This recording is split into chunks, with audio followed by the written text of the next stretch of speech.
Do you think that Maritime will take communications more seriously? Do you think that they're starting to see the value now? They're not going to go to their shareholders about communication. I think communications, honestly, is such a small cost of that. It is. I think most seafarers respect the company policies. Right.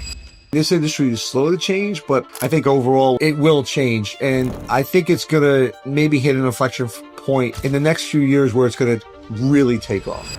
Last week we had a young guy whose girlfriend texted him saying, I'm dumping you.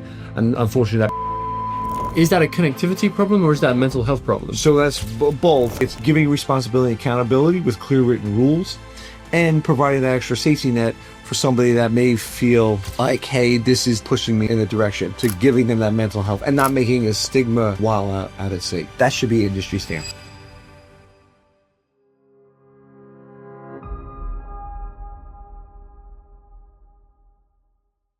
Hey, Chris.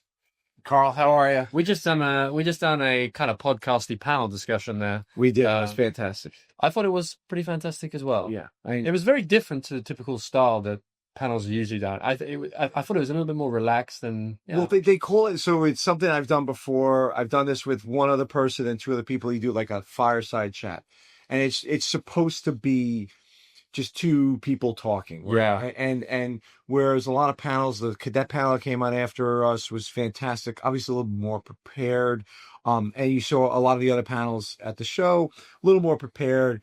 We did have a few questions, but I think we kind of left it open. And at one point I was looking like we have like 12 minutes left. I was doing that. And I was like, all right, well, let's just keep stretching this out. And we hit. So, but we're both, kind of attuned to that. Attuned to the countdown timer.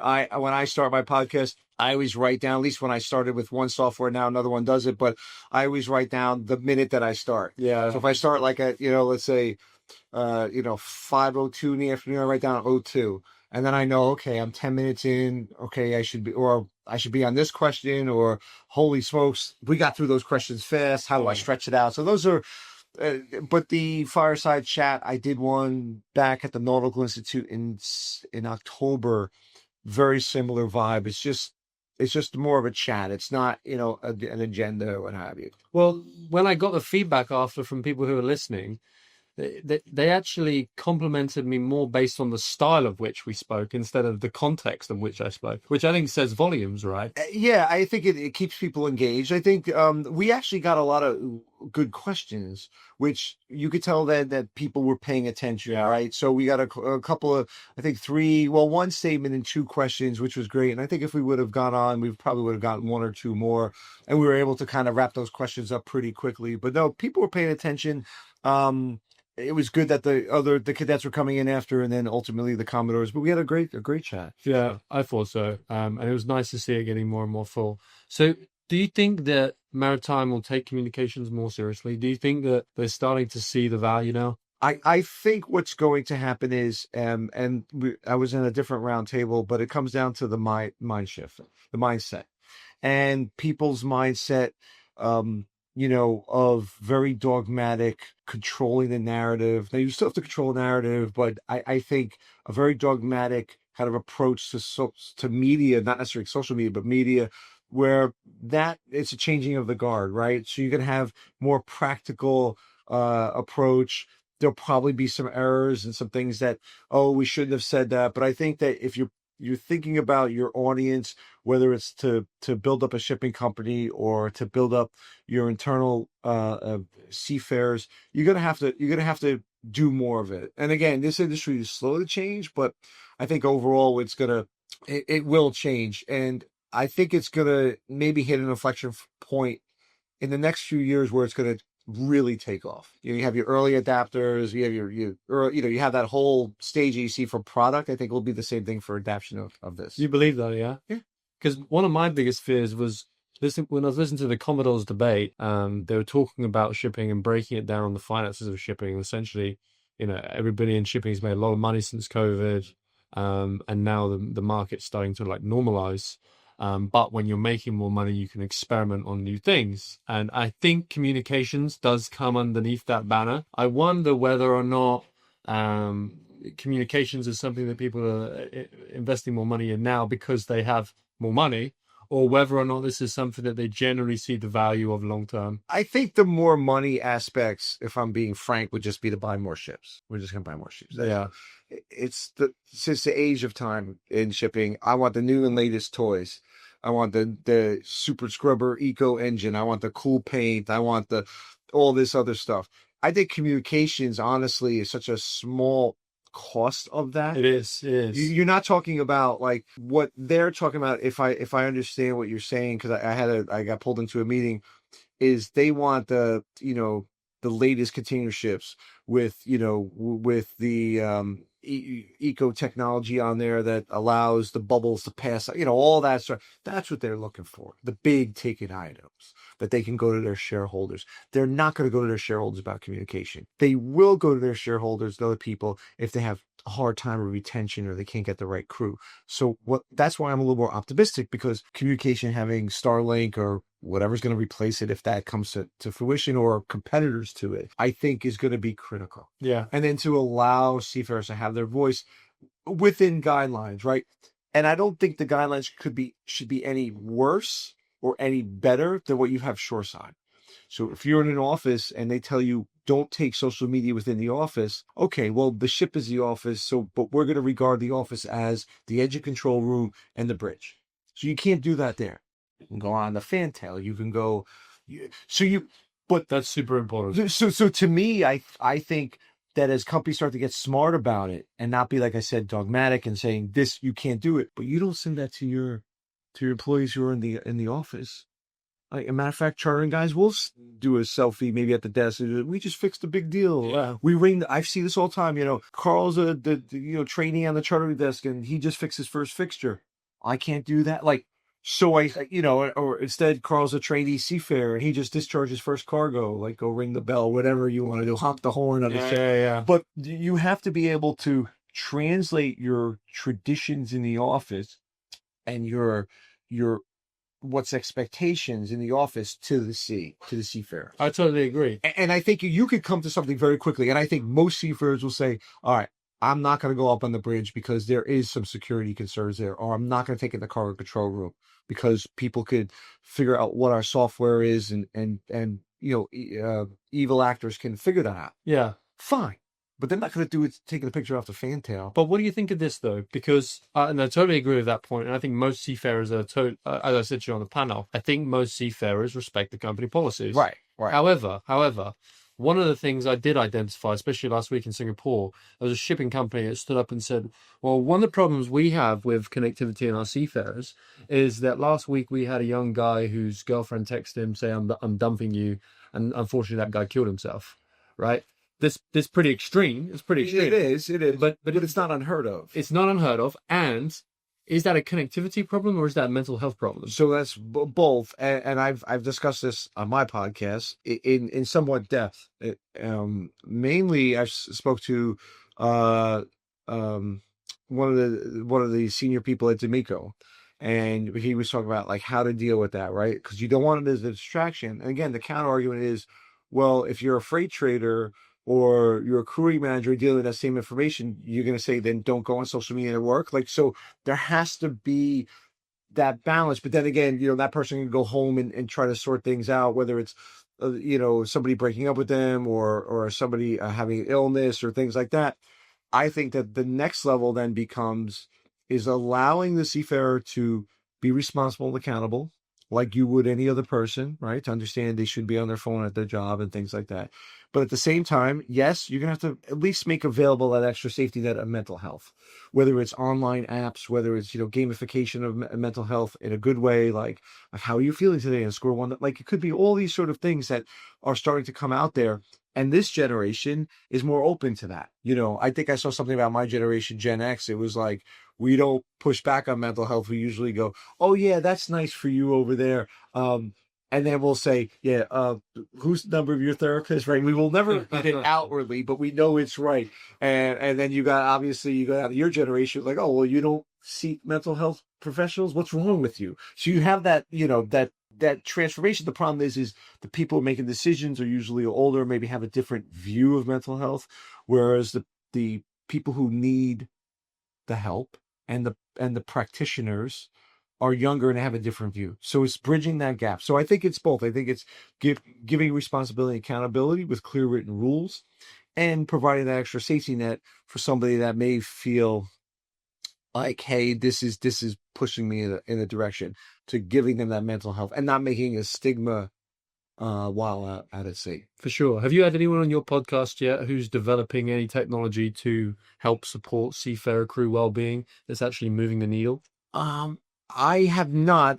We'll have a healthcare practitioner, and she has a practice. I just saw her today, and I talked to her 2 weeks ago.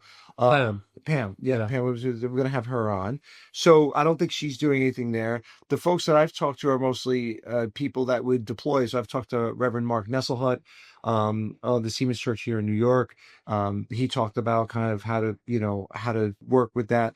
Dr. Jason Zaidema, also of North American Marine Ministries, talks about kind of just getting access to that. But nothing in terms of developing those technologies per se. It was a difficult ask, for sure, 100%, to create something, because I think that you have to get seafarers to want to engage with something instead of them being, it's a mandatory thing that they have to do. Right, right. But I do think, though, especially with the younger generation, I look at my kids who are, one's almost workforce age, has one more year of school, and then one that's a little bit younger. Mental health is something that we encourage my kids to look after.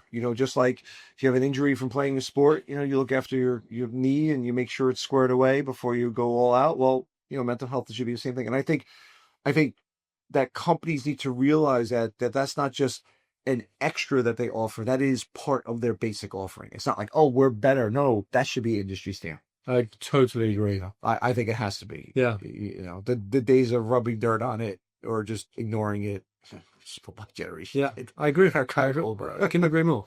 The panel after us was a student panel. What did you think of those? Very good. Yeah, outstanding. From my they did my alumni association proud, SUNY Maritime. What I got out of it is that they're paying attention to companies and their social media presence. I was a little bit surprised by that. One of the young women on the panel said, I am looking at the companies that I'm thinking about working for, and what do their social media posts look like?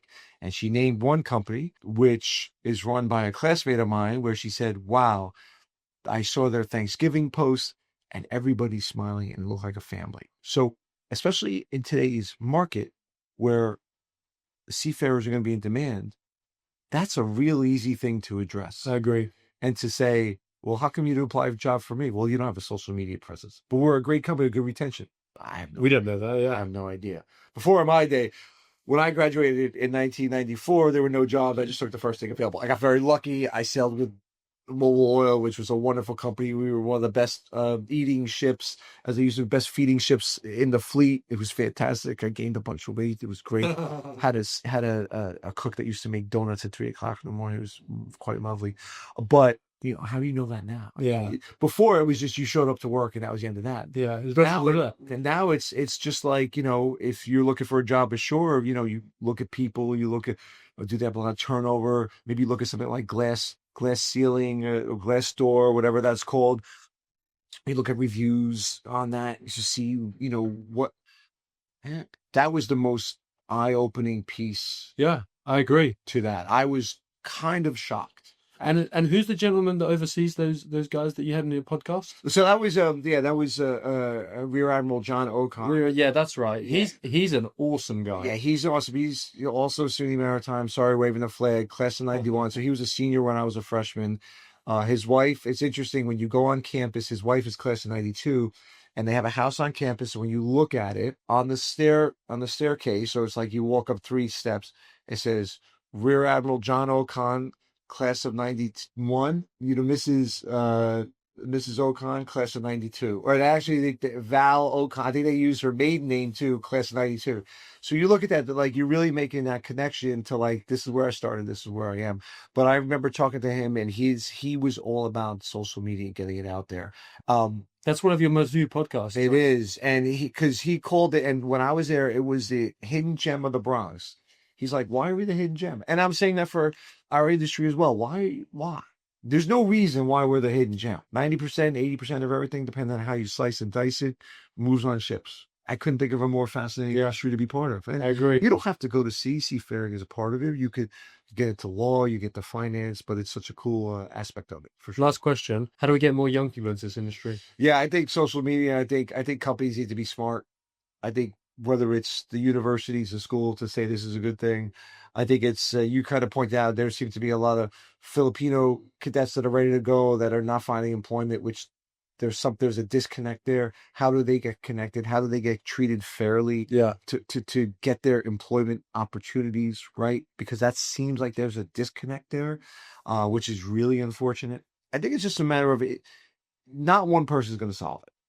I think it's going to take a village, and it's going to take a village of all of us getting the positive word out. And again, mostly it's positive, and there's some warts on the industry. We could do better with women, with whether it's is it sexual assault? Is it just harassment? Is it getting a more diverse workforce in that, especially in because if you could see it, you could do it, you could believe it, that sort of thing.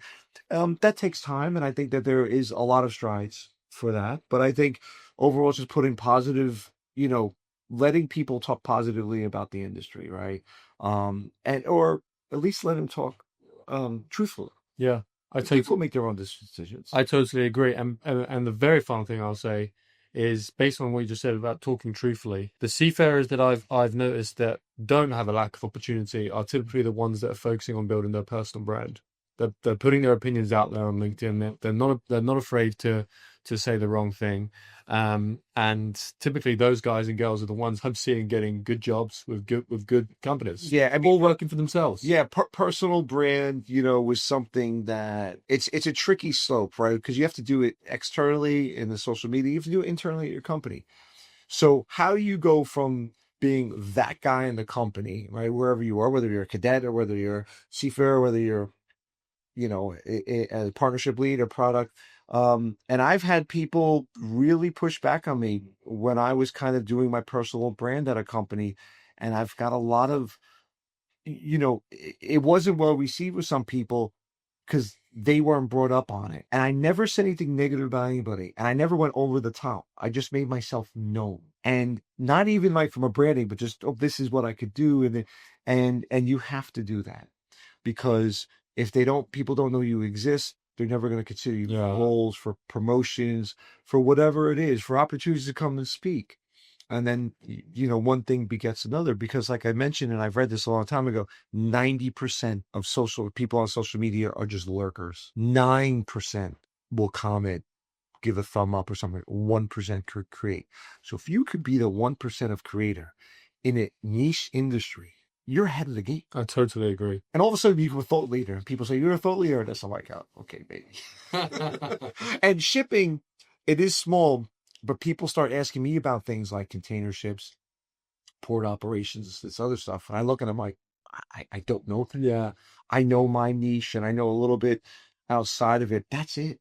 So there is a lot of room for somebody having a voice and taking a thought leadership. And you don't have to wait till you've been in the industry for 40 years or 30 years. It helps, but you don't. You could find your own. Because you just said yourself, people are asking you about things you don't know. And they're only doing that because they see your personal brand. Exactly. So you don't need to know everything. Don't need to. One of the greatest things I learned at SUNY, again, sorry for the plug, everybody. You don't need to know where everything is. You need to know where the information is to find it. And that goes into networking. Most of the time, somebody asks me a question that I don't know. I am usually one phone call, occasionally two, away from the answer. Hey, could you help me with this? Or can I put you in touch with this person because he or she is the expert? Sure, dude. I put them together. They're happy. Maybe they do a little business. They're all happy with each other. And that's the way it works. But if you're not out there talking about stuff, people don't know you exist and that you could offer those sort of connections. Your network is your net worth. Yeah, it is. It is. The quicker you build it, the more you can benefit from it. And it was actually last CMA a year ago that you introduced me to Beth, that then got me on the panel, and now I'm here a year. Yeah, and hopefully we'll see you next year. So again, I've got more honor to give you. Yeah, oh man, no, it's all good. It's all on your own back. Thanks, Chris. All right, thanks, Carl. Appreciate it. Yeah, absolutely, brother.